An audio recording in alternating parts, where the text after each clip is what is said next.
Season 2, she watched her fated mate mark another. 3 Alpha Kings hungered to claim her. Prologue. The day the throne staggered. The rebellion did not begin with a roar. It began with silence. Kaelan felt it before the council did. Dominance no longer moved cleanly through the ranks. It caught. It resisted. He stood at the center of the stone hall, alpha sigils carved into pillars older than most bloodlines. 3 commanders waited. None held his gaze. There, a fracture. Report. The word should have struck like steel. It fell. Commander Varric inhaled, controlled, careful. The Eastern Watch refused rotation orders. A pause. Refused? Kaelan asked. Stillness tightened inside him. They cite instability at the core. Not the borders, not supply. The core. His jaw hardened. They question my authority. No. Varric did not blink. They question cohesion.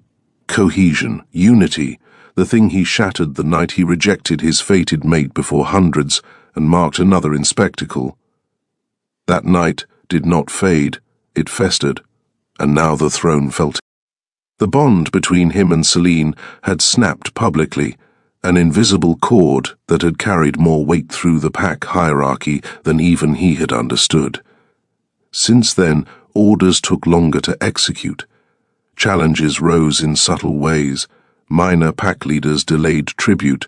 3 border treaties were under review, and now, Eastern Watch refused rotation. Bond instability had become structural instability.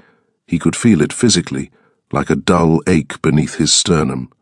The scar at his throat, where he had marked another female in strategy and pride, burned faintly. Not passion, corrosion. Where is she? He asked before he could stop himself. The commander stilled. Selene. Her absence had weight. She had not remained after the war. She had not accepted formal reinstatement beside him. She had left with no spectacle, no farewell, no public claim. She had said only, stability requires distance. At the time, he had mistaken it for pride. Now he understood it had been mercy. Without her presence, his dominance radiated unchecked, but not anchored. Wolves did not respond only to strength. They responded to alignment. And alignment had snapped. She has not returned to the capital, Varric answered carefully. A muscle moved in Kaelan's jaw. How long before refusal becomes defiance? He asked. Soon, Varric admitted. The doors at the far end of the chamber opened without announcement. Ronan entered. No knock, no bow, no hesitation. Territory leader, allied alpha, political equal. His presence had once steadied alliances. Now it complicated them. You feel it, Ronan said without greeting. Kaelan did not deny it. Yes. Ronan's gaze sharpened.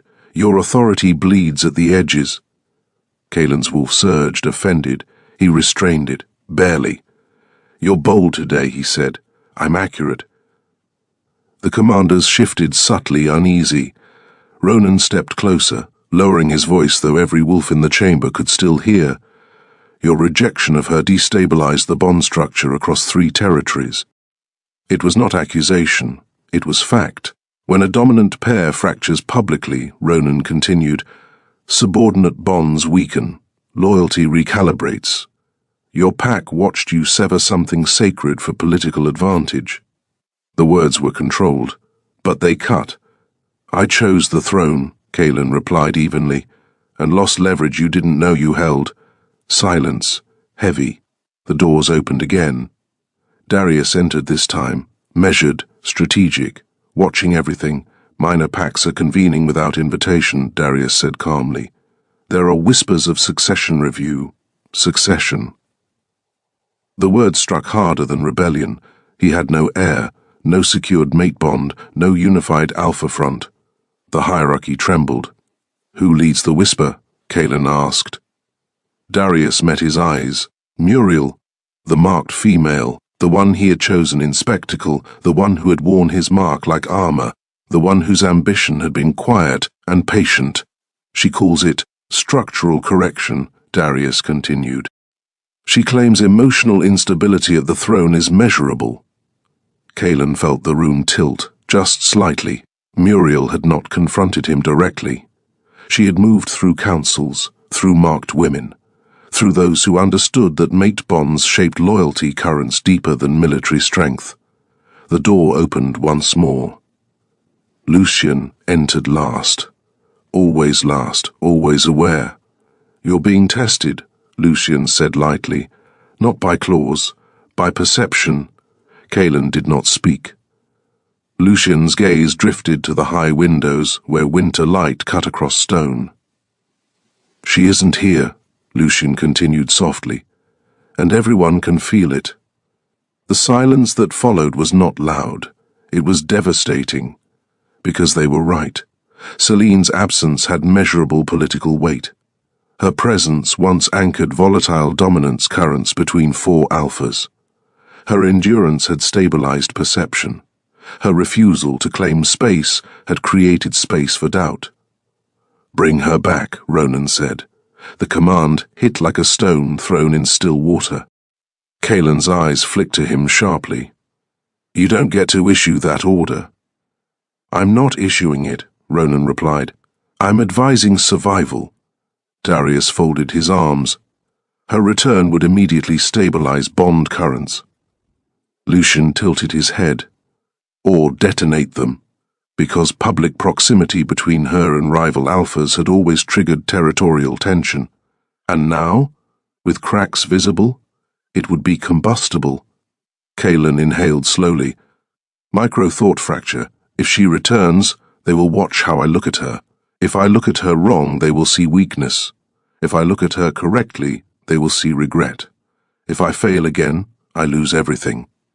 He exhaled. "I will not summon her like leverage." Ronan's eyes darkened slightly. "She may not come if summoned." That landed harder than it should have. The doors burst open suddenly. A guard stumbled in, blood on his shoulder. "Alpha," he gasped. "There's been an attempt." Every wolf in the chamber went still. "On who?" Cailan demanded. "On Muriel." The room shifted. Strategic implications multiplied instantly. "Alive?" Darius asked. "Yes. Barely." Lucien's eyes gleamed faintly. "How convenient," he murmured. "Because if Muriel died, martyrdom destabilized succession further. If she lived, she weaponized survival. And in either case, Cailan's authority looked brittle." He moved immediately toward the doors. Ronan stepped in front of him, not blocking but intercepting. "This is the moment," Ronan said quietly. "If you handle this wrong, you lose the pack. I don't need instruction. You need clarity." Cailan's wolf pressed against the surface of his skin, barely contained. "What are you suggesting?" he asked. Ronan held his gaze. "Handle it alone, and they say you silence threats. Bring her back, and they see unity." Celine, always returning to her. Love had become liability. Love had become power. Love had become political currency. He hated that truth, because he had created it. A low vibration pulsed at the base of his throat, the mark he had given Muriel reacting faintly. Instability, visible weakness. The guard swayed again. "She's asking for you," he added weakly. Of course she was. If Muriel played this correctly, she could demand public affirmation, force him to stand beside her, force visual unity, force permanent severance from Celine. And if he refused, he appeared unstable. If he agreed, he lost the only anchor that could truly stabilize the throne. Control versus vulnerability. Again, he turned toward the hall, but before he moved, a scent drifted in through the open windows, faint, familiar, not from the chamber, from beyond the gates. His heart stalled, not imagination, not memory. Her, Celine, close, not inside the walls, but near enough that his wolf surged violently in response. Ronan felt it too, so did Lucien. Darius's gaze sharpened. "She's back," Lucien murmured. Cailan did not move, because if she stepped inside now, with Muriel wounded, with succession whispers rising, with rank cohesion fractured. Her presence would not be romantic, it would be seismic. And somewhere in the lower courtyards, a crowd had already begun to gather, whispers rising, Alpha authority trembling, bond currents realigning. The throne did not crack with noise, it cracked with breath held too long. Kaelan stepped toward the doors, and for the first time since the ceremony that shattered everything, he was not certain whether he was walking towards salvation or the moment he would lose the crown entirely. Chapter 1. The woman at the gates. Selene did not enter the capital immediately. She stood outside its walls, measured the silence, counted the guards, watched the way the banners moved in wind that felt different than before. The gates remained open. They should not have been. Open gates meant vulnerability or invitation. She did not mistake which. Behind her, the smaller delegation she traveled with remained several paces back. 2 marked women from the Southern Territories, 1 strategist, no visible army. She had not come to conquer. She had come to assess damage. The scar at her shoulder burned faintly beneath linen. Not pain, recognition. The bond had reacted the moment she crossed into territorial range, not with warmth, with pressure, like stepping into a current that did not know whether to pull or resist. Inside the walls, he felt her. She knew he did. That knowledge did something cruel to her breathing. Months since she had left without spectacle. Months since she had chosen distance over proximity. Months since she had watched him mark another and felt something inside her chest tear so violently she had tasted blood. She had not returned weaker. She had returned recalibrated. Open display? Muriel's voice had once asked in the council chamber after the ceremony, or quiet correction.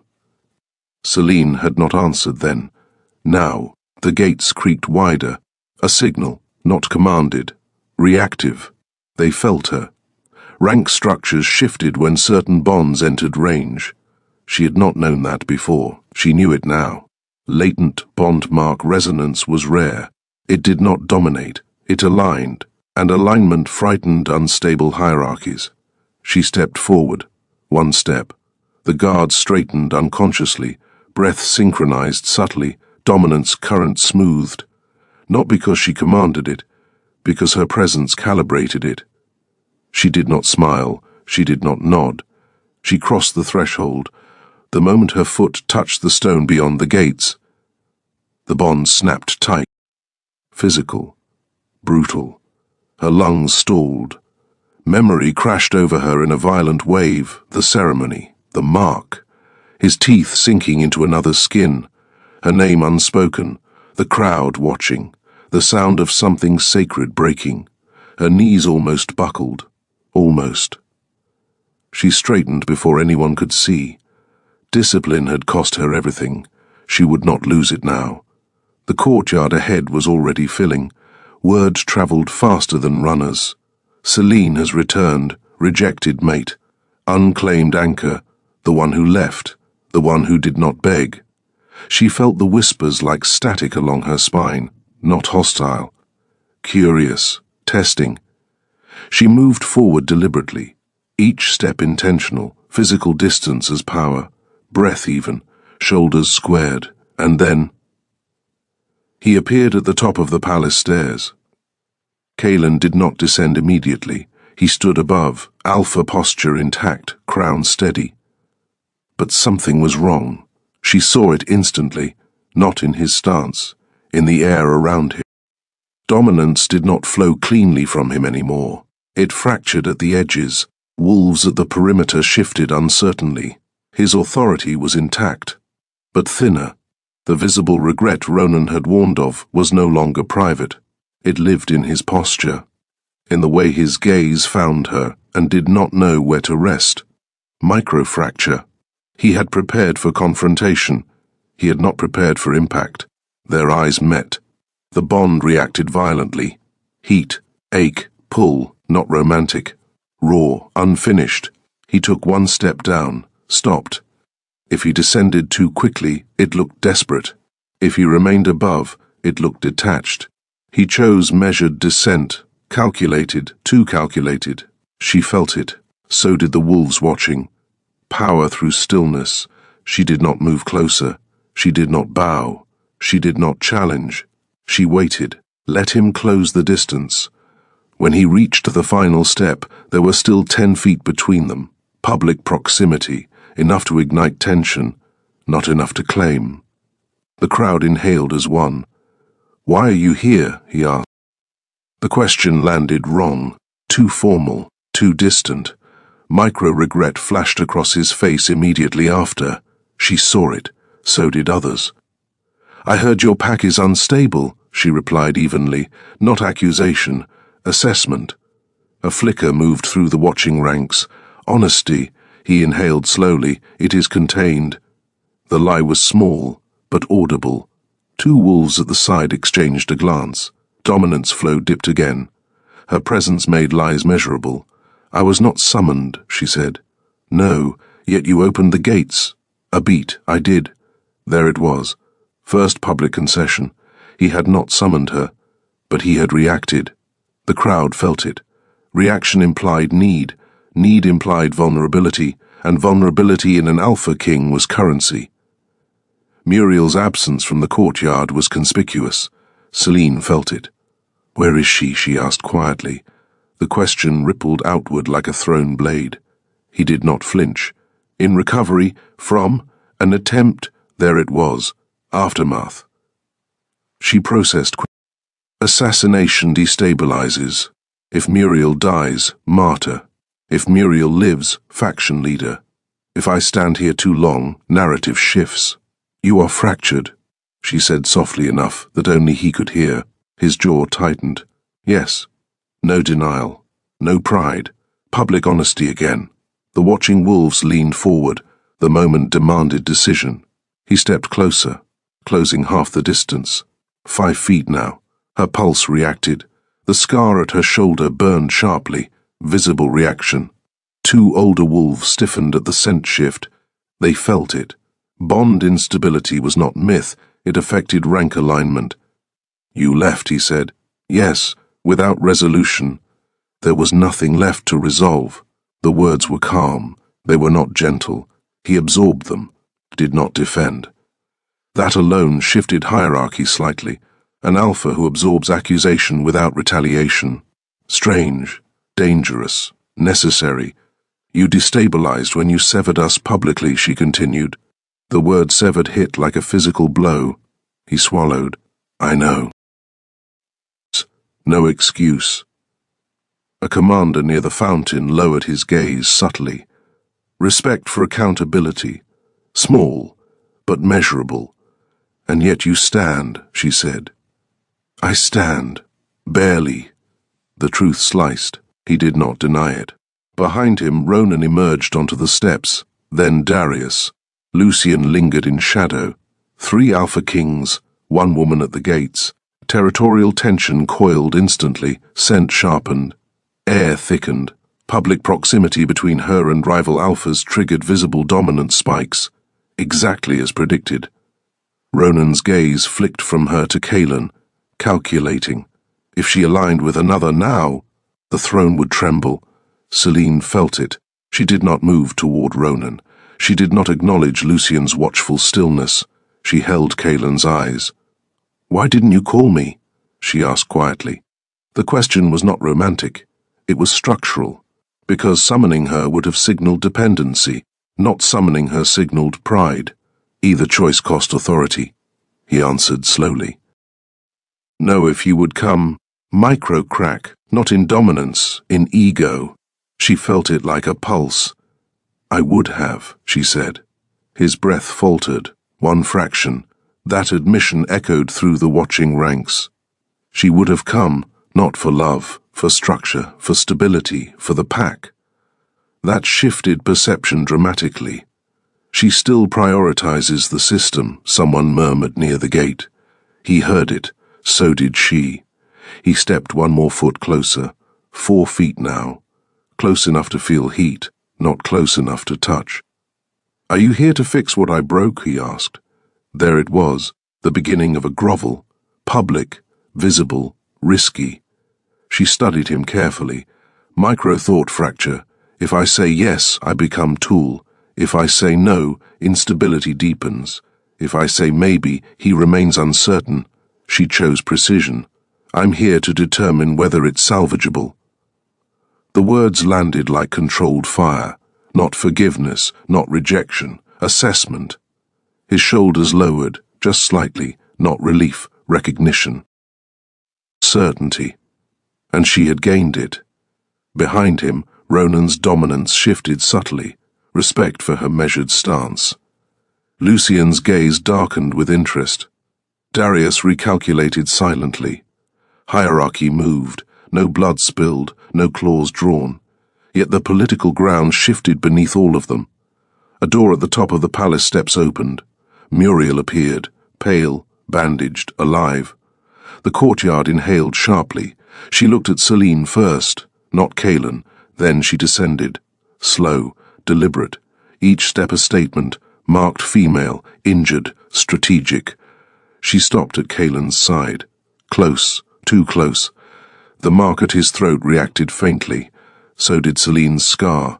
Visible tension. The crowd felt it instantly, bond currents colliding. Muriel's voice was soft but carried. "You came back," she said. Selene met her gaze. "I never surrendered the right." Silence detonated. Cailan's authority trembled on the edge of recalibration. 2 marked women, 1 throne, 3 alpha kings watching. Pack unrest simmering.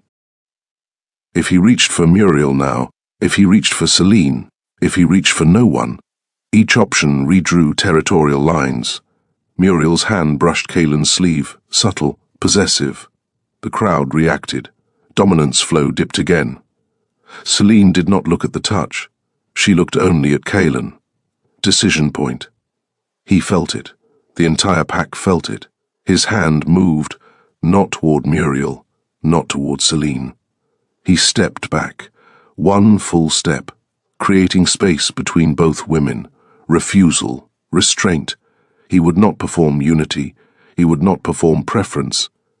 He would stand alone. The shockwave of that choice rippled through the courtyard. Muriel's expression shifted, just slightly. Selene felt something in her chest loosen, not forgiveness, balance. But stepping back had consequence. A murmur rose near the fountain. Indecision. There it was, the threat. He had avoided one trap, fallen into another. Authority cannot hover forever. Selene inhaled.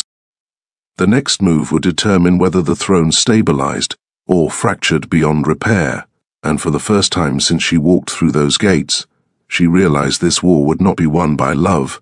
It would be won by who could endure humiliation longer without breaking. Muriel's fingers tightened subtly on her bandaged side. Ronan shifted forward. Lucien's eyes gleamed. Darius waited. The air held its breath. Selene spoke into the silence. "If the throne cannot hold tension," she said calmly, "it deserves to fall." Gasps, hard landing, and every wolf in the courtyard knew the next decision would redraw the kingdom. Chapter 2. When the throne bleeds, silence did not break, it tightened. Selene's words, "If the throne cannot hold tension, it deserves to fall," did not echo. They rooted.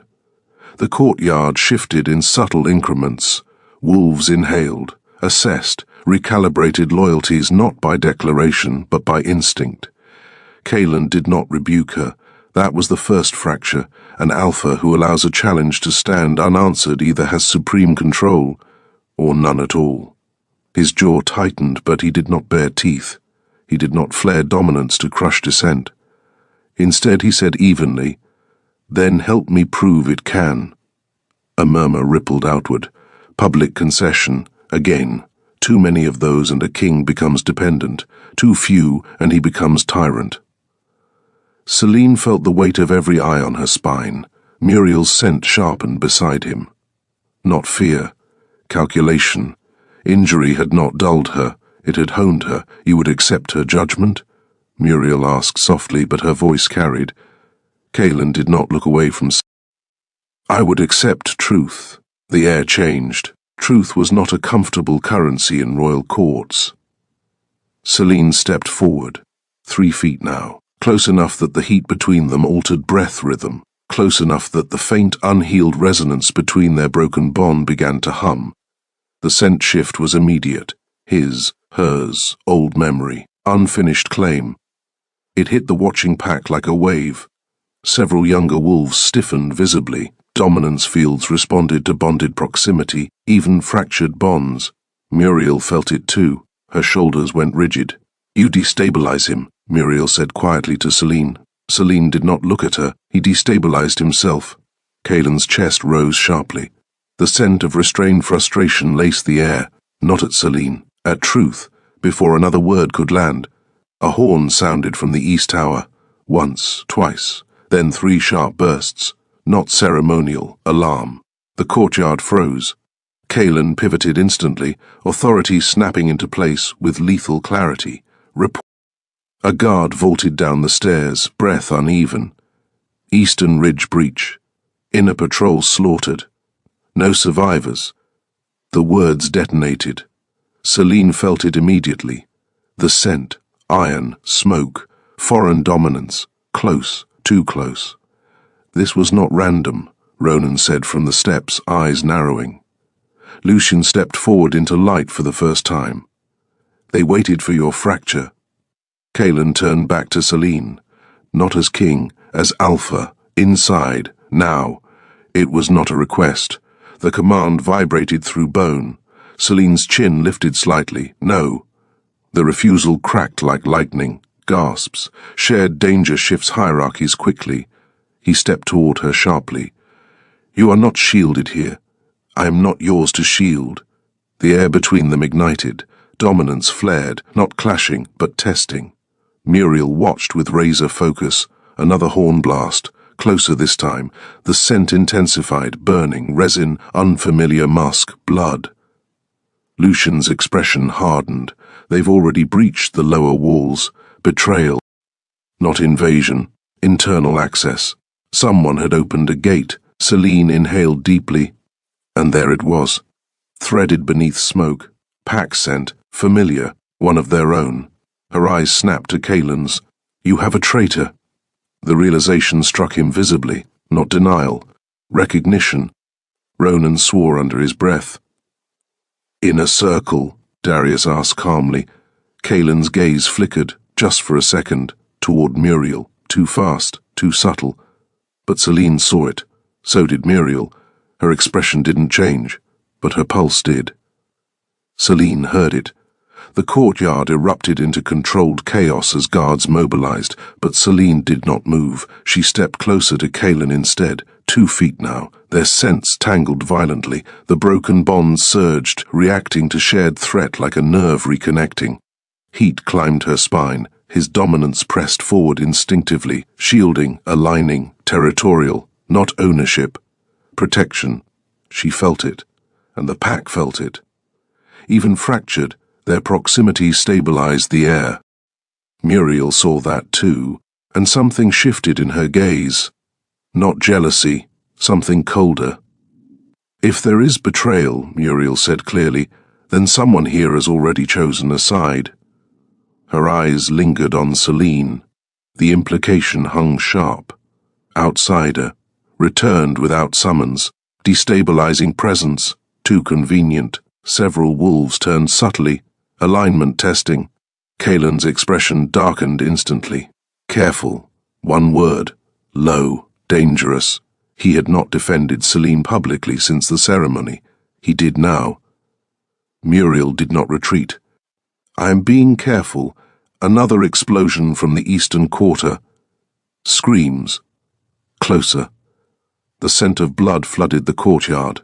Celine's instincts surged forward, overriding politics. "Argue later," she snapped. "Move." For half a second. He hesitated, choosing. Muriel, marked current alliance. Celine, fractured unclaimed anchor. The enemy roared beyond the inner corridor. Decision point. He stepped to Celine's side. Not in front. Beside. Public alignment. The shockwave of that choice hit harder than any blade. Muriel went still. Ronan's brows lifted slightly. Lucien's mouth curved faintly. Interesting. Celine felt the shift in the pack's breathing. Stability. Immediate. Shared dominance fields aligned when they stood shoulder to shoulder. It was instinct. Ancient. Unfinished bond or not, their chemistry recalibrated territory. Kaelin's voice cut through chaos. Ronan, west flank. Darius, secure inner halls. Lucien, cut the ridge advance. "And you?" Ronan asked. Kaelin did not look away from Celine. "I handle the breach." With her. Unspoken, but understood. Muriel's scent changed, subtle, metallic. Celine caught it, not fear, not rage, resolve. Muriel stepped back. "Then end it," she said softly. The words sounded like support. They tasted like something else. Celine filed it away. Later, if there was a later. They moved together through the inner corridor. Too close. Arms brushing, heat escalating, scent thickening with adrenaline. The broken bond flared painfully with every shared breath. "You shouldn't have come," he muttered under the roar of distant battle. "You shouldn't have chosen pride." His hand caught her wrist suddenly, pulling her into a shadowed alcove as a blade flashed past where she'd stood. The attacker hit stone instead. Kaelin killed him before the body fell. Efficient, brutal. Blood sprayed warm across both of them. The scent detonated, ferrous, animal, intimate. They were pressed chest to chest now, breathing the same air. Her pulse hammered against his palm. His dominance surged hard against her senses. Not soft, not apologetic, possessive, protective, rough. "You still respond," he said quietly. It was not accusation, it was observation. Her body had leaned into him instinctively. The bond might be fractured. It was not dead. "I respond to survival," she said, but her voice was lower than she intended. Another crash echoed down the hall. More attackers, and beneath their scent, familiarity. Celine's eyes narrowed. "Your guard, Captain." Kaelin stilled. "What?" "The musk under the resin. It's him." Recognition struck his face like a blade. His most trusted. Inner circle. Childhood ally. The betrayal cut deep, deeper than the ceremony. Footsteps pounded toward them. The guard captain emerged from smoke, armor marked with foreign sigils, eyes cold. No hesitation. "You were weakening the throne," he said to Kaelin, "so I corrected it." Celine felt Kaelin's rage spike, but he did not lose control. "You slaughtered your own. I preserved it." Delusion wrapped in loyalty. The most dangerous kind. The captain's gaze slid to Celine. "You were the fracture." There it was. Blame redirected. Justification constructed. Celine stepped forward before Kaelin could. "If you believed that," she said calmly, "you would have challenged him openly." The captain sneered. "He chose weakness." Kaelin moved then. Not explosively, not blindly. He stepped until he and Celine stood aligned again. Two fronts, one line. "I chose accountability," Kaelin said evenly. The captain lunged. The fight was vicious, close, claustrophobic. Celine moved in sync with Kaelin without conscious thought. Years of training, years of knowing each other's rhythm, even fractured, their bodies remembered. When the captain aimed a hidden blade toward Kaelin's ribs, Celine intercepted. Steel bit her side. Hot, deep. Kaelin's roar shook stone. He ended the captain in one clean strike. Silence fell heavy. Smoke drifted. Celine swayed slightly. The wound wasn't mortal, but it was enough. His hands caught her before she hit the floor. Blood mixed with the scent of old bond and fresh battle. His dominance surged wildly now, unrestrained, feral. "You took a blade for me. You needed stability," she whispered, breath thinning. Not romance, strategy. But her fingers curled in his armor anyway. His forehead lowered to hers for half a second. Public, unfiltered, unmistakable. The corridor behind them filled with approaching wolves. They would see, they would interpret, they would realign. "Don't," he muttered, not sure whether he meant bleed or leave again. Her lashes fluttered. "You step back from both women again," she murmured faintly, "and the throne will not survive it, even injured." She was commanding him, challenging him, holding him accountable, and he did not resent it. He needed it. Footsteps approached. Muriel's voice echoed faintly from the stairwell. Celine's blood warmed his hands. The traitor lay dead at their feet. The pack would soon know who had opened the gates. But betrayal did not end with a body. Sometimes it only revealed deeper fractures. Cailan lifted her carefully, possessively, not as king, as something far more dangerous, unfinished. Chapter 2. He marked her in front of the pack, but not the way she expected. The first wolf lunged for her throat, not metaphorically, not politically, physically. Steel flashed under torchlight, silver-tipped, meant to sever. Gasps split the courtyard. She did not move, because she smelled him first. Storm, iron, possession, and then impact. The Alpha King hit the attacker mid-air with bone-cracking force. The crack echoed across stone. The rogue's body slammed into the pillar hard enough to fracture marble. Silence detonated.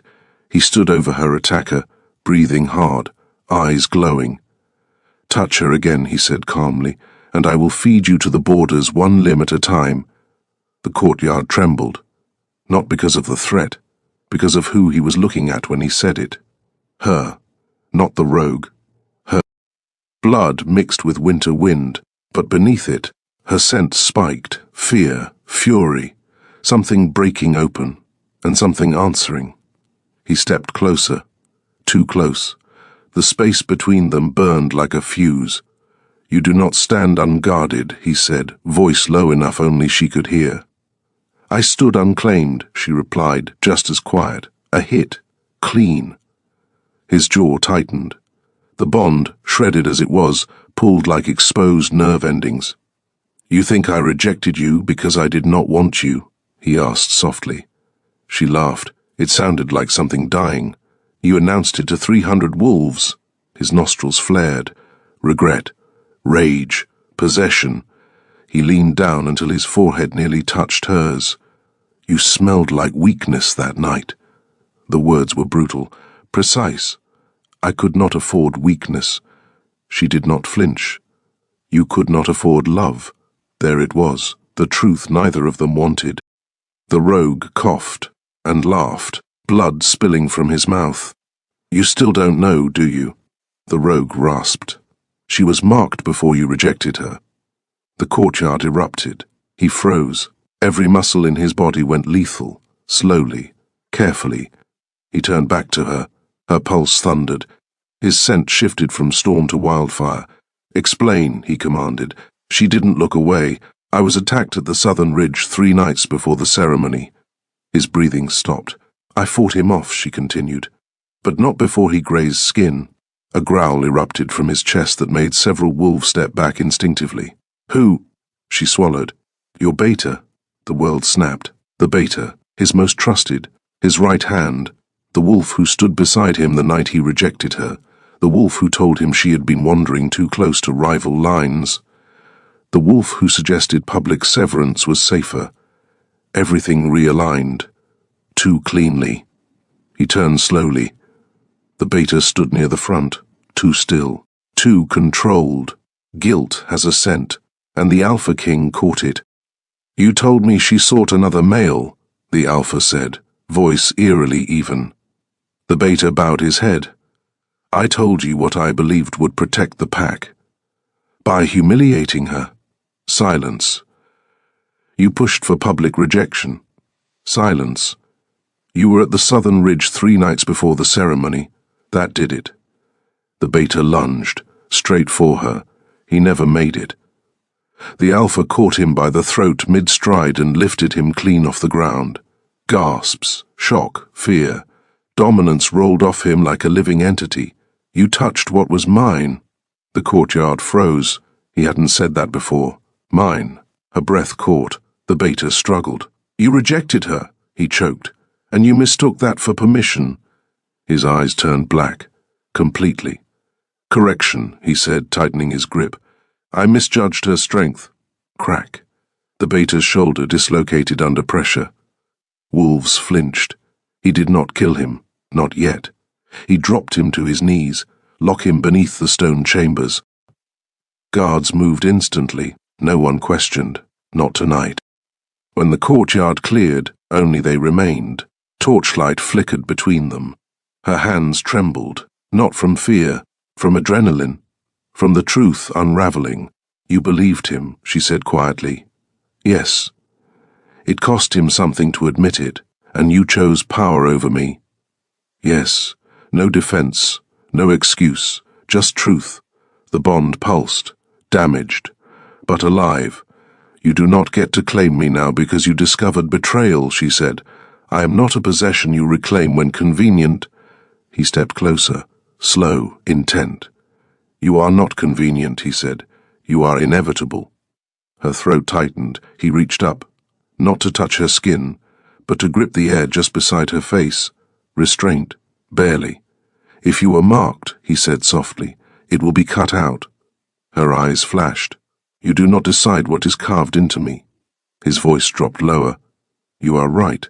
The shift was subtle, but seismic. He bowed his head. Barely. A king's apology. In private. Then tell me how to atone. Her heart cracked. Because he meant it, and because she did not know. The shared danger escalates. A horn blew at the border. Long, sharp, emergency. The scent hit them seconds later. Rival pack, multiple, armed. Drawn by weakness. Drawn by fracture. Drawn by the public rejection that had signaled instability. He looked toward the gates, then back at her. This is not coincidence, she said. No. The beta had not acted alone. The rejection had been engineered, the fracture weaponized, the pact destabilized, all by someone who understood their bond, someone watching. Stay behind the inner walls, he ordered. She met his gaze. No. Dominance flared. So did defiance. I am not your hidden shame anymore, she said. If they came for weakness, they will not find it in me. His eyes burned. Not anger. Recognition. He stepped close, so close their chests nearly touched. If you fall, he said quietly, I will burn this continent to ash. Her breath caught. Possession, raw, unfiltered. She lifted her chin. If I fall, she whispered, it will be fighting beside you. Not behind you. The gates shuddered under impact. War howled at the threshold. His hand hovered at her waist. Not claiming. Not yet. Choosing. Then stay at my left, he said. A warrior's place, not a mate's shadow. Her heart splintered and reforged in the same beat. They turned toward the gates together. The wood cracked, splintered, exploded inward, and the first rival Alpha stepped through, smiling. I was hoping the rumors were true, the rival said. A fractured king, an unclaimed mate. The rival's eyes dragged over her, slowly, deliberately. The Alpha King's growl shook stone. She is not unclaimed, he said. The rival tilted his head. Oh. The courtyard held its breath. He looked at her, not asking, not commanding, but waiting. The next move was hers, and every wolf there knew it. If she stepped forward, it would change everything. She inhaled, storm, iron, fire, and made her choice. Chapter 3. Left side of the throne. The rival Alpha smiled like he'd already won. Smoke curled behind him. Torches flickered against steel. His warriors fanned outward in a crescent formation, disciplined, silent, confident. Predators who believed they smelled weakness. He let his gaze drag over her again, deliberate, provoking. An unclaimed female standing beside a fractured king, he said lightly, You advertise instability. The courtyard bristled. Kaelan did not move, but the air around him compressed, dangerous, contained. Selene felt it press against her ribs like a storm contained inside skin.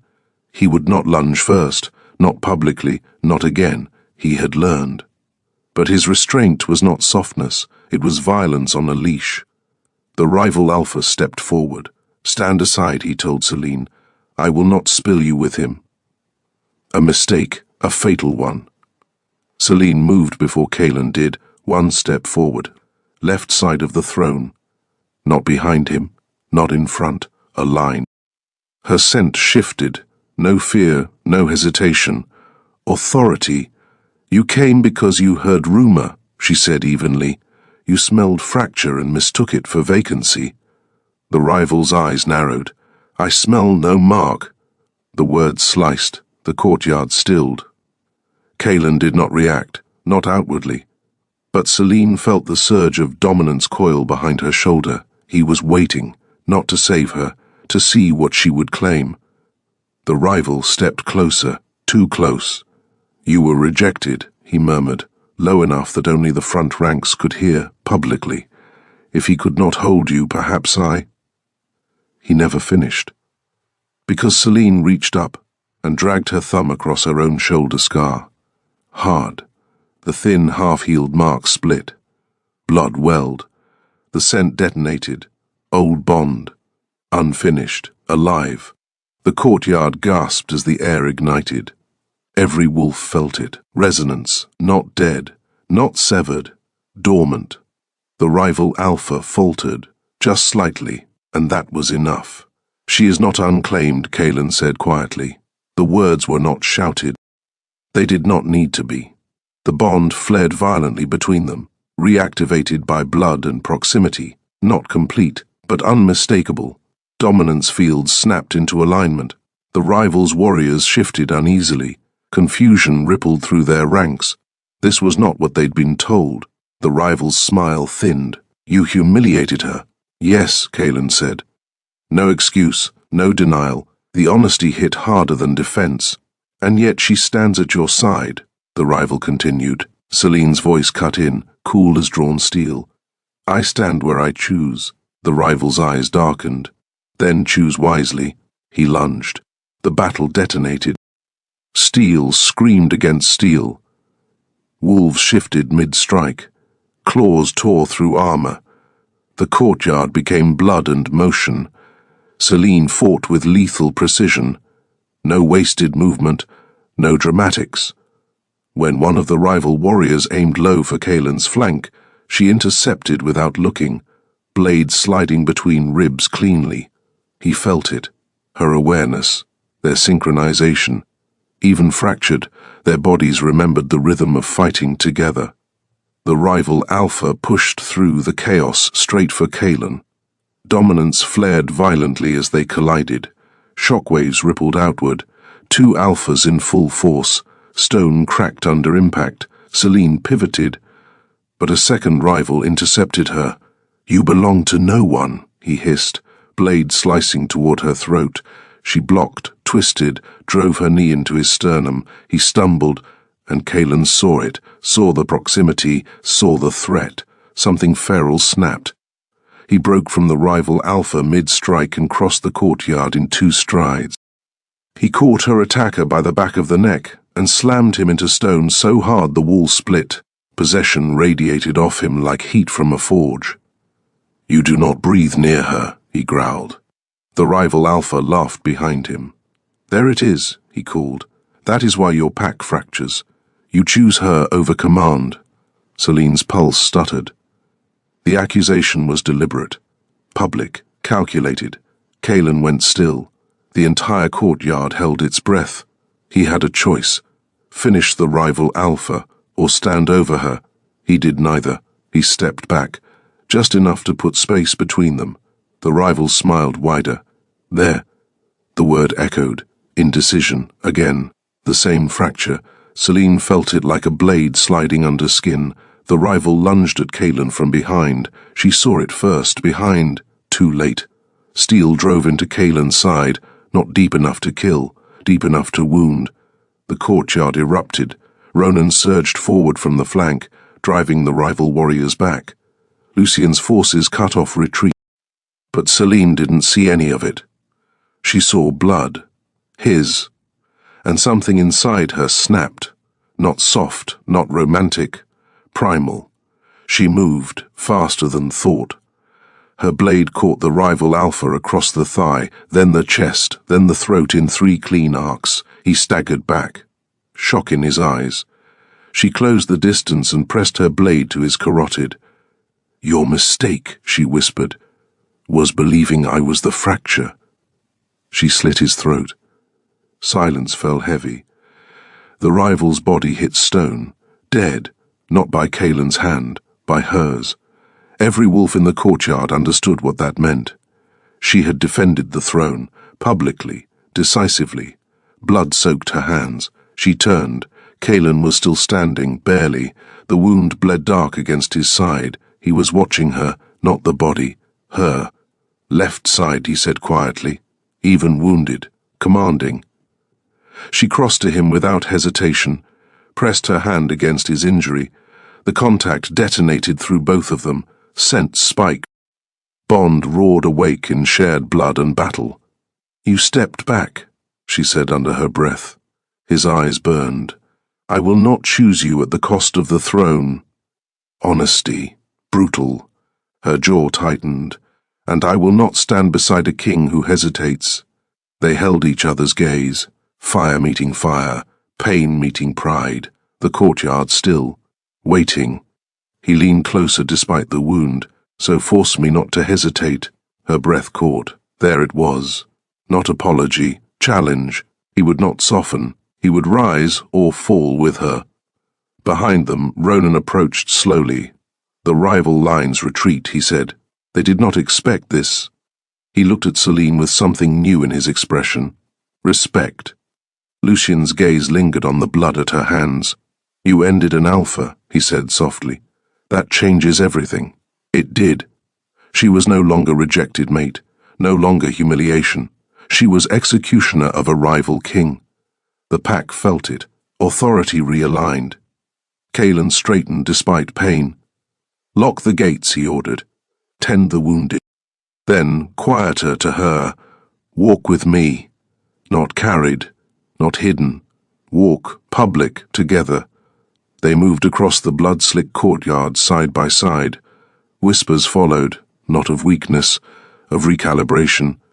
When they reached the shadow of the inner hall, out of direct sight, but still within scent range of the pack, he caught her wrist. Hard. Not hurting. Grounding. "You could have let him kill me," he said. "Yes, and you didn't." "No." Silence stretched. Tight. Electric. "You still want the throne to prove itself?" he asked. Her eyes held his. "Yes." His thumb pressed against the pulse in her wrist. "Then stay." Not command, not plea. A vow disguised as a challenge. "If I stay," she said softly, "you do not step back again." His jaw flexed. Dominance surged. Agreement. But not submission. "Then don't give me reason to—" Heat flared between them.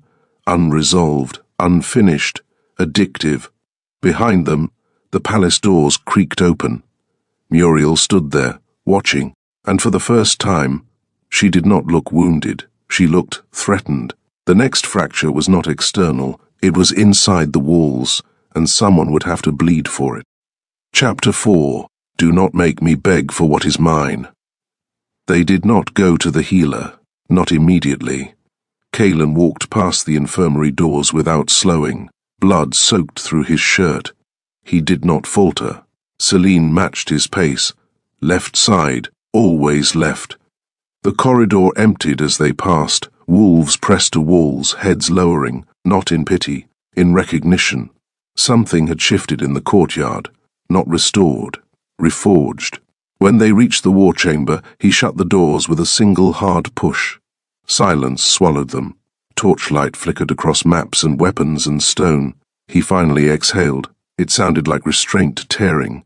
"Lock it," he ordered. She did. The iron bolt slid into place with a decisive echo. They were alone. The scent hit harder in enclosed space. Blood, smoke, him, her. The bond thrummed like something pacing inside their ribs. He pulled his shirt off without ceremony. The wound along his side was deep but clean. She moved toward him instinctively. He caught her wrist mid-step. "Do not tend me out of guilt." The words were low, controlled. Her eyes flashed. I do nothing out of guilt. He searched her face for weakness, found none. Slowly he released her. She stepped closer and pressed cloth to his wound. His muscles tightened under her hand. Not pain, reaction. You stepped back, she said again, quieter now. Yes. Her jaw hardened. You nearly died. Yes. The lack of apology scraped raw. Why? She demanded. His gaze lifted to hers. Because here, in private, he would not lie. Because if I choose you over the throne in front of them, I weaken you. The words landed heavy. You think I need protecting from perception. I think they would reduce you to the reason I fall. The room went still. The truth was not romantic. It was strategic. Brutal. You humiliated me to protect perception, she said. His eyes darkened. And I have not forgiven myself. There it was. Not dramatic. Not loud. A fracture exposed. Her fingers pressed harder against the wound without meaning to. He hissed softly. You do not get to carry my pain like penance, she said. Then what do I carry? She looked up at him. Long. Measured. You carry the consequence. His hand came up, slowly. He brushed blood from her knuckles with his thumb. Intimate. Not gentle. You killed an alpha tonight. I did. And you did not look at me for permission. No. Something like approval flickered behind his eyes, dark, proud. You were magnificent, he said quietly. The praise was not soft, it was territorial, claiming strength, not fragility. Heat climbed her spine. You do not get to admire what you tried to discard. His hand slid from her knuckles to her wrist, firm, grounding. I did not discard you, he said. I misjudged the cost of denying you. The bond pulsed sharply between them. Unresolved tension coiled thicker. A knock struck the chamber door, once controlled. Ronan, speak, Kaelin called without looking away from her. Scouts report movement beyond the eastern ridge, Ronan said through the door. And Muriel is missing. The air changed. Selene felt it first. Muriel, of course. She watched us, Selene murmured. Yes. And she did not look surprised. No. Kaelin's grip tightened fractionally on her wrist. Open the door, he ordered. Selene moved to comply. He stopped her again. This time his hand slid from her wrist to her waist, not pulling, not yet, but the claim was unmistakable. You do not leave my sight tonight. Command. Absolute. She held his gaze. I am not your shadow. His fingers flexed at her waist. You are the only thing in this room that can unmake me. The confession was quiet, devastating. Her breath stilled. Danger did not come from enemies tonight. It came from proximity, from the way his scent thickened when her pulse spiked, from the way he did not step back this time. Muriel will not run alone, Selene said. She has backing, yes, and if she exposes the bond publicly, she cannot, he cut in. Why not? His eyes dropped briefly to the thin, reopened scar at her shoulder, because the bond was not fully severed, not fully restored, precarious, weaponizable. Because if she tries, he said, voice lowering, I will finish what I refused to do that night. Her heart slammed. You would reject me again? His hand slid higher at her waist, not harsh, but immovable. No, he said, I would mark you. The words fell like a blade between them, not tender, not romantic, claiming, final. The bond reacted violently. Heat licked along her spine. Her breath grew shallow. You do not decide that alone, she said, though her voice was not steady. His forehead nearly touched hers. So stop standing close enough to tempt me. The challenge was direct. Dominance wrapped tight around desire. Another knock, urgent. Alpha, Ronan said. Eastern Gate compromised. Kaelin stepped back at last, but his eyes never left her. Stay with me, he said. Not command, not plea, alignment. She nodded once. They opened the door together. Ronan's gaze flicked between them. He smelled it. Everyone would. The bond was no longer dormant, it was volatile. As they moved down the corridor, Celine felt it, a foreign scent beneath the smoke outside, not rival pack, not Muriel. Something older, something deliberate. At the eastern gate, the guards lay unconscious, not dead, drugged, precision. A message carved into the inner wood with silver blade, the fracture belongs to us. Kaelin's expression turned lethal. Celine stepped closer to examine the carving. Her shoulder throbbed where the scar had reopened. The bond pulsed painfully in response to the silver scoring the gate. "This isn't Muriel," she said. "No," Ronan swallowed. "It's the Sovereign Circle." The name dropped like a stone, ancient, political, the council that once determined which bonds were valid and which were erased. Celine's stomach tightened. They engineered the rejection, she realized aloud. "Yes," Kaelin said. "They weaponized doubt," she continued. "Turned beta, manipulated perception, drew rivals. And now," Ronan finished grimly, "they want the bond itself." Silence stretched, cold, strategic. Celine looked at Kaelin. "If they control recognition of mate bonds, they can declare ours illegitimate," he said, "and strip you of claim and strip you of position. Power shift, not romantic, political, lethal." The torches flickered as wind pushed through the cracked gate. Kaelin stepped close to her again, not hiding, not shielding, standing with. "If they try to erase you," he said softly, "I will burn their circle to its foundations." Her heart ached at the violence threaded through devotion. "You would fracture the realm." Yes, no hesitation. The craving did not come from softness, it came from scale, from what he would destroy and what she would become, if forced. Ronan's voice cut in quietly. "They've summoned you both." Celine's gaze sharpened. "Summoned to stand before the circle at dawn, public, formal, judgment." Kaelin's jaw tightened. "They move quickly. They always do," Ronan said. Celine felt it then. The true battlefield. Not claws, not steel. Legitimacy. If the circle declared their bond void, the pack would fracture again. If Kaelin defied them, war would ignite across territories. He looked down at her, storm in his eyes. "Walk with me into that chamber," he said. "Not as shadow, not as secret, as equal risk." She did not hesitate. "Yes." His thumb brushed her pulse once more. Grounding. Claiming. "Then do not waver when they try to break you in front of them." Her chin lifted. They already did that once. The memory hung heavy. Public rejection, humiliation, bonds snapping. She met his gaze without blinking. They will not get a second time. Outside the gates the wind howled. Dawn was coming, and with it, a court that could erase them, or force him to choose her in front of the entire realm. This time, there would be no stepping back. Chapter 5. Stand beside me, or watch me burn. Dawn did not rise gently. It split the sky open. Cold light bled across the sovereign hall, turning marble into bone and banners into shadows. The chamber was already full when they entered.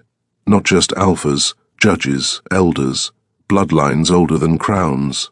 The sovereign circle sat elevated above the floor, cloaked in ceremonial silver. Executioners dressed as law.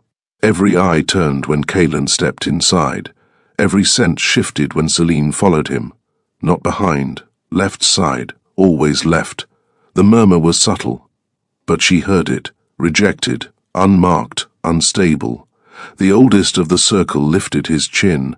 "Alpha Kaelin of the Northern Line," he intoned. "You stand accused of destabilizing your territory through unlawful rejection of a fated bond." Silence fell like a blade. Kaelin did not bow, he did not kneel. "I rejected no law," he said evenly.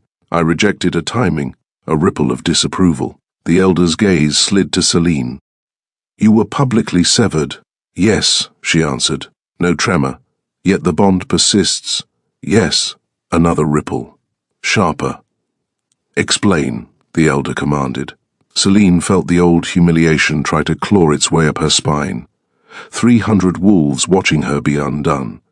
The silence after he said he did not claim her. The hollow that followed. She did not let it surface. She stepped forward. One deliberate pace. I was rejected before the bond had stabilized, she said calmly. The severance was incomplete. Convenient, another elder murmured. Kaelin's scent darkened, storm gathering. But he did not interrupt. He was letting her speak, not because he was soft, because he understood dominance is strongest when chosen. The first elder leaned forward. Your beta testified that you sought another male before the ceremony. Selene did not look at Kaelin. She answered the circle. Your beta is imprisoned for treason. A sharper murmur. His accusation remains recorded, and his loyalty was sold, she replied. One elder's eyes narrowed. You speak boldly for one without a mark. There it was, the pressure point. Unclaimed, unprotected, exposed. Selene felt the chamber lean toward her weakness. She inhaled. Storm. Iron. Him. Then she answered. I do not require a mark to possess worth. The words landed clean, unshaken. Kaelin's jaw flexed, not in anger, in control. The elder shifted tactics. Alpha Kaelin, he said smoothly, why have you not formalized the bond if it remains? The room tightened. This was the blade. Public. Calculated. Kaelin turned his head slowly towards Selene. The entire chamber watched him. This was the moment he stepped back before. This was the place he chose perception over her. His eyes held hers, unflinching. If I mark her now, he said quietly, you will claim coercion. The elder smiled thinly. If you do not, we will claim instability. Trap. Perfectly laid. Selene felt the old ache stir again. Unworthy. Too much risk. Too much liability. She straightened. You assume he has the final decision, she said coolly. Every head turned. The elder's gaze sharpened. Do you refuse him? Kaelin went absolutely still, not wounded, not defensive. Watching. Selene stepped fully forward now, breaking the invisible line that separated them from the circle. I refuse erasure, she said. And do you accept him? The elder pressed. The question cut deeper than rejection ever did. Because acceptance meant vulnerability, meant trust, meant standing beside a king who once humiliated her. The chamber waited. Kaelin did not command, did not plead. He stood, dominant, exposed. If I accept him, she said slowly, it will not be to repair his image. His eyes burned hotter. It will be because he learned the cost of underestimating me. Silence, thick, electric. The elder's voice dropped. Then accept him, or leave this hall unbound. Power shift. Final. Public. All eyes on her. Not him. Her. Selene turned fully toward Kaelin. The space between them pulsed like a live wire. He did not move, did not kneel, did not soften. He was not asking for forgiveness. He was offering position. I will not beg, he said quietly enough that only she heard. I would not respect you if you did, she replied. The corner of his mouth twitched, barely. Then she stepped closer, close enough that their scents tangled in full force. The bond surged violently in response. Gasps rippled through the chamber. The elders shifted uneasily. Uncontrolled bonds frightened them. You will not step back again, she said. Not plea, condition. His answer came without pause. I will not. And if the throne trembles, it trembles with us. And if they declare me illegitimate... His voice dropped to something that vibrated through bone. Then I declare them obsolete. The chamber went deadly quiet. That was treason. Not emotional, political, war level. Her pulse hammered. He was offering the realm, not apology, not softness, scale. The craving sharpened, because he would burn the system before he erased her again.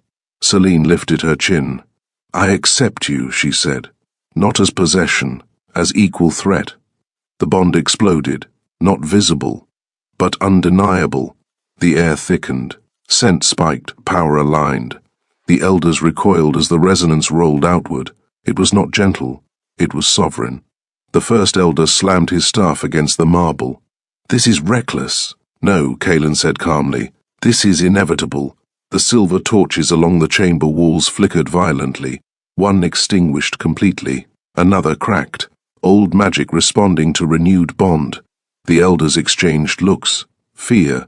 Real fear. Because if the Northern Alpha stabilized with a mate this powerful, the balance of territories shifted, and the sovereign circle would lose leverage. The eldest leaned back slowly. "You have defied protocol," he said. "Yes," Kalen answered. "You risk civil fracture."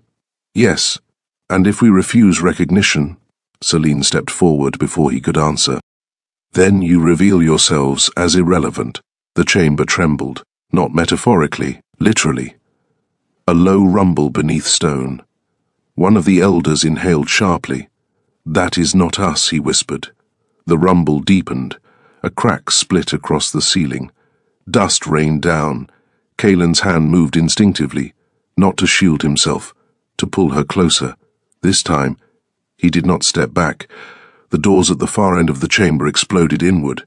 Not metaphor, wood shattered, smoke poured in, and behind it, wolves bearing no territorial crest, no allegiance, only a single symbol burned into leather armor, a broken circle.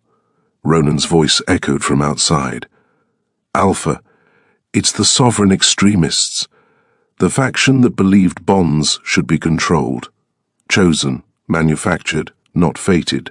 One of the invaders pointed straight at Selene. "Seize the fracture." The elders recoiled. Panic shattered their composure. Kalen stepped fully in front of Selene. Dominance ignited so violently the nearest invader staggered. "You will not touch her," he said. The leader of the extremists laughed. "You think this is about her?" His gaze lifted to the circle. "We are here for the throne, and then—" He shifted, not into wolf, into something larger, twisted, augmented, illegal. The chamber erupted into chaos. Kalen turned slightly, not shielding her, aligning. "Left side," he said. Her blade slid into her palm, always craving, always tension. Because this time, if he falls, the realm burns. And if she falls, he does not remain king. Chapter 6. What we burn, what we keep. The chamber did not fall into chaos. It detonated. Marble split under the impact of shifting bodies. Silver torches crashed. The sovereign circle scattered from their elevated seats like startled carrion birds. And through the smoke, the extremist leader advanced. Wrong. That was the only word for him. His body had been altered, muscle reinforced with forbidden alchemy, scent stripped of natural pack markers. He smelled like ash and iron, and something surgically severed from instinct. He did not belong to a hierarchy. He wanted to end them. Sever the bond, he barked to his followers. Cut the alpha from the weakness. Weakness. The word hit the chamber harder than steel. Kalen did not roar. He did not lunge. He did something more dangerous. He stepped into stillness. Storm condensed. Every instinct in the room bent toward him. "Left," he said quietly. Selene moved with him. No hesitation. No need to look. Their shoulders aligned. Breath matched. The bond, raw and newly reignited, did not soften. It sharpened. The first extremist charged for Selene. Kalen intercepted, not to hide her, to clear her path. She pivoted behind him, blade finding the gap beneath ribs with surgical precision. They did not fight separately. They did not collapse into each other. They moved like a single decision expressed through two bodies. The extremist leader lunged for Kalen's injured side. Selene saw it first. Always she saw first. She stepped in, but this time Kalen did not let her absorb the hit. He twisted, taking the blow across his forearm instead of his ribs, trapping the weapon in muscle and bone. The leader grinned, until Selene drove her blade through his shoulder joint. He screamed. Kalen ripped the embedded weapon free and slammed his forehead into the extremist's face with brutal finality. Cartilage broke. The chamber shook with the impact. "You mistake her for leverage," Kalen said, voice low and lethal. She is the blade. Selene did not look at him. She was already moving. The leader staggered backward, snarling. You will fracture your realm for her. Yes, Kaelan answered without pause. And you will lose it. Selene's voice cut in, colder than steel. Then let it be lost standing. The final clash was not elegant, it was savage, close, breath and blood and fury. The extremist leader shifted again, monstrous form tearing through the remains of ceremonial seating. He aimed for Selene this time, direct, calculated. If she fell, the narrative would return. Rejected, unstable, too much risk, he lunged. And Kaelan did not step back. He did not choose optics. He did not hesitate. He shifted fully, massive, dark, dominant, and collided mid-air with bone-shattering force. They crashed through a column. Stone collapsed around them. The chamber screamed with it. Selene did not freeze. She followed, climbed broken marble, found the opening. And when the extremist leader raised a silver blade meant to sever mate bonds permanently, she caught his wrist, twisted, met his eyes. You should have chosen better enemies, she said, and drove the blade through his heart. Silence fell heavy. Dust drifted through fractured sunlight. The extremist leader collapsed, dead, not by Kaelan's hand, not by decree of the circle, by hers again. Kaelan shifted back slowly, chest heaving, blood streaking his skin. He looked at her like he had never seen her before. Not fragile, not liability, power, equal. The sovereign circle gathered themselves in trembling clusters. The eldest stared at the body on the floor, then at Selene. You have ended a threat to all territories, he said carefully. She did not bow. I ended a man who mistook control for order. The elder's gaze shifted to Kaelan. And you would still fracture the realm for her? Kaelan stepped forward, wounded, unyielding. Yes, no echo, no apology. The elder studied them both for a long moment. Then, slowly, he lowered his staff. The bond stands recognized. A ripple spread through the chamber, not celebratory, recalibrating. The circle had bent, not broken, but bent. Selene exhaled slowly. It was not triumph she felt. It was weight settling into place. The elder continued. However, recognition does not erase instability. The realm will test you both. Kaelan's eyes never left Selene. Let it. The circle withdrew. Not defeated, but aware. The power had shifted, gradually, inevitable. Aftermath. They stood alone in the ruined chamber once the others cleared. Broken columns, blood on marble, smoke thinning into daylight. The throne still existed, but it felt different, not inherited, earned. Kaelan approached her slowly. No audience now, no judges, just breath and proximity. He stopped within reach, but did not touch. You could have left, he said quietly. Yes. You could have let them unmake me. Yes. And you stayed. Yes. Silence stretched. Tension still coiled tight. Recognition did not erase pain. It did not erase the ceremony, the humiliation, the months alone. He reached up, slowly, toward her shoulder, stopped just before contact. As long as you stand beside me, he said, I will not step back again. Her throat tightened. Do not make promises you cannot keep. I do not make them lightly. She searched his face for doubt, found none. Only intensity, only choice. She closed the distance herself this time, pressed her palm flat to his chest, over his heart. It beat hard beneath her touch. You chose me publicly, she said. Yes. You will choose me privately. His hand came to her waist again, firm, certain. I already have. The bond did not flare wildly this time. It settled, not complete, not simple, but aligned. There would be arguments, political battles, territories pushing back. Muriel's quiet calculations still unresolved. But the fracture had been tested under fire, and it held. Selene rested her forehead briefly against his. Not surrender, not submission, Contact. Left side, she murmured. A faint, dangerous smile touched his mouth. Always. Outside the chamber, the realm waited. Not perfectly stable, not entirely secure, but no longer ruled by hesitation. They walked out together, not as correction, not as spectacle, as decision, and the throne did not tremble when they passed. Chapter 7. No kneeling, no stepping back. The throne room had been rebuilt, not restored, rebuilt. Cracked marble replaced with darker stone. The shattered column left partially standing, a deliberate scar in the architecture, a reminder. They had not survived by pretending nothing broke. They ruled because it did. The realm gathered again, but this time not for judgment, for declaration. Territorial leaders lined the hall, envoys from rival borders, members of the sovereign circle seated lower than before, still powerful but no longer untouchable. Muriel stood among the high-ranking council, alive, composed, watching. She did not look wounded anymore. She looked like someone who understood the cost of miscalculation.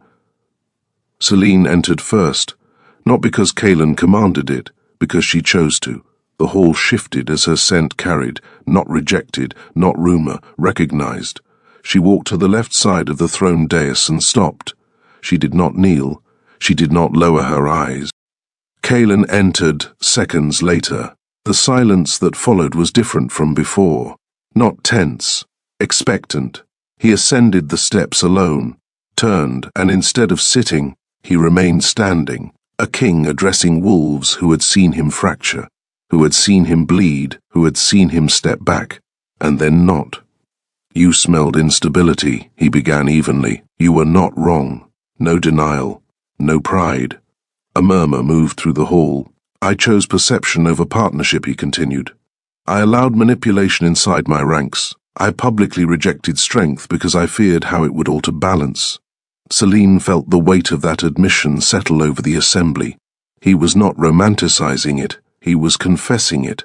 And when the throne trembled, he said, voice lowering, "She did not." His gaze moved to her, not soft, steady. She fought for this realm when she had every reason to watch it burn. Silence. The sovereign circle members exchanged glances. Muriel did not move. She owes this throne nothing, Kaelin continued, but she stands beside it anyway. A shift rippled through the crowd. Not just acknowledgement. Realignment. He descended the steps, slow, intentional. Stopped in front of Selene, close enough that breath mingled. The hall held still. This is not a ceremony, he said, voice carrying without strain. It is not an apology. Her pulse beat hard, but her posture did not change. It is recognition. He reached for her shoulder, not hesitating this time. His fingers brushed the scar that had once symbolized fracture. The bond stirred, deep, settled. I rejected you publicly, he said, so I choose you publicly. He did not kneel, he did not bow, he did not diminish himself. He turned, taking her hand, not lifting it above him, but bringing it to rest against his own chest. Equal height, equal ground. The hall inhaled. You will not stand behind me, he said clearly. You will not stand beneath me. His thumb pressed lightly over her knuckles. You stand with me. It was not poetic, it was structural. The distinction mattered. Selene let the silence stretch. She felt the eyes of the realm on her again. Months ago, those eyes had watched her humiliation. Now they waited for her choice. You will not silence me when I challenge you, she said. I will not. You will not trade me for stability. I will not. You will not step back. His jaw tightened. I will not. She studied him for any flicker of retreat. Found none. Then she turned to face the hall. You do not get a softened queen, she said evenly. You get the one who ended your enemy in your own chamber. A few wolves shifted. Not in fear, in respect. I will challenge the throne when it falters, she continued. I will not flatter weakness. I will not cushion poor decisions. Her gaze swept the hall. And if you attempt to fracture us again, you will find we do not break cleanly. No sweetness, no pretense. The message landed like iron. Kaelin's hand tightened around hers, not restraining, anchoring. Muriel stepped forward then. A ripple of alertness followed her movement. She stopped at the base of the dais. Her eyes lifted to Selene first. "You were never my enemy," Muriel said calmly, "but I underestimated you." Selene met her gaze. "You weaponized doubt." "Yes, no excuse." The hall waited. Muriel turned to Kaelin. "I aligned with power that seemed stable. I was wrong. A beat. I will not challenge this alignment. It was not surrender. It was political recalibration." Selene inclined her head once. Acknowledgement, not forgiveness. Muriel stepped back into the ranks. The tension in the hall eased, not dissolved, but rebalanced. Kaelin ascended the dais again. This time, he gestured, not commandingly, inviting. Selene climbed the steps and stood beside him, left side, always left. He did not sit until she stood in place, and when he finally lowered himself onto the throne, she remained standing, equal height because the dais had been altered. The throne no longer towered. It shared space, subtle, intentional. The hall noticed. Kaelin looked out over his realm. "You wanted certainty," he said. "Here it is." His hand found hers again. Openly, not hidden. We rule together. No dramatic flourish, no grand vow, just fact. The hall bowed, not to a fractured king, not to a rejected mate, but to a recalibrated power. Later, night settled over the palace. The hall emptied, the realm quieted. Selene stood alone on the balcony overlooking the capital. Wind tugged at her hair. She felt him approach before she heard him. Storm and iron and something steadier now. He stopped behind her, not crowding, not distant. "You could have demanded kneeling," he said quietly. "I would not respect you if you had." A faint huff of breath, almost amusement. He stepped closer, close enough that heat brushed her back. "You will challenge me," he said. "Yes, you will defy me, when necessary, and you will not leave at the first fracture." Her voice softened, but did not weaken. "I left because you made leaving the only dignified option. Silence, hard-earned truth." He absorbed it. "I will not do that again." She turned then, faced him fully. The moonlight cut sharp lines across his face, scars visible, wound healing, not flawless, never flawless. "You will make mistakes," she said. "Yes, so will I, yes." The tension between them was no longer wild. It was deliberate, chosen. He lifted a hand to her jaw, paused, still offering choice. She leaned into the touch, just enough. The contact was not desperate, not consuming, it was grounding. "You are not my weakness," he said. "No, you are the standard." Her breath hitched once, barely. He lowered his forehead to hers. No witnesses, no spectacle, just heat and shared air. "If the throne burns," he murmured, "we burn standing." She met his gaze. Unflinching, "Then let them try." The bond did not explode. It settled deeper, rooted, not because it was easy, because it survived being broken. Below them, the capital lights flickered steady. The realm would test them. The circle would watch. Rivals would calculate. But no one would mistake them again. He did not step back. She did not kneel. And the throne held.